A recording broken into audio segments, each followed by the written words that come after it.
ನಮಸ್ಕಾರ ವೀಕ್ಷಕರೇ, Karnataka power TV ನ್ಯೂಸ್ಗೆ ತಮ್ಮೆಲ್ಲರಿಗೂ ಸ್ವಾಗತ. ವಾರ್ತೆಗಳ ವಿವರ. ದೀಪಾವಳಿ ಹಬ್ಬದ ಹಿನ್ನೆಲೆ ಗೌರೀಶ್ವರ ದೇವಸ್ಥಾನದಲ್ಲಿ ಗೋಪೂಜೆ.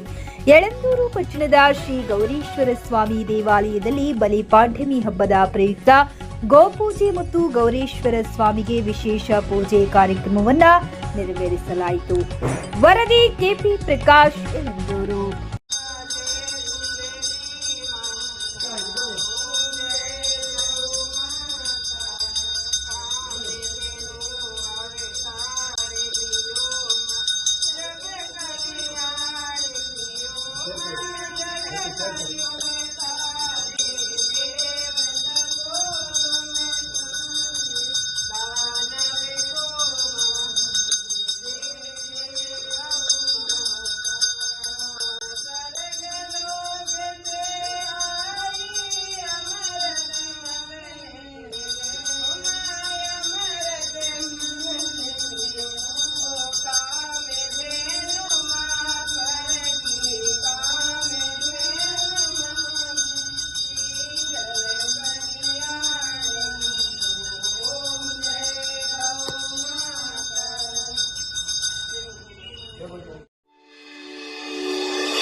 ನೀವಿನ್ನು ನಮ್ಮ ಚಾನೆಲ್ಗೆ ಸಬ್ಸ್ಕ್ರೈಬ್ ಮಾಡಿಲ್ಲವೇ?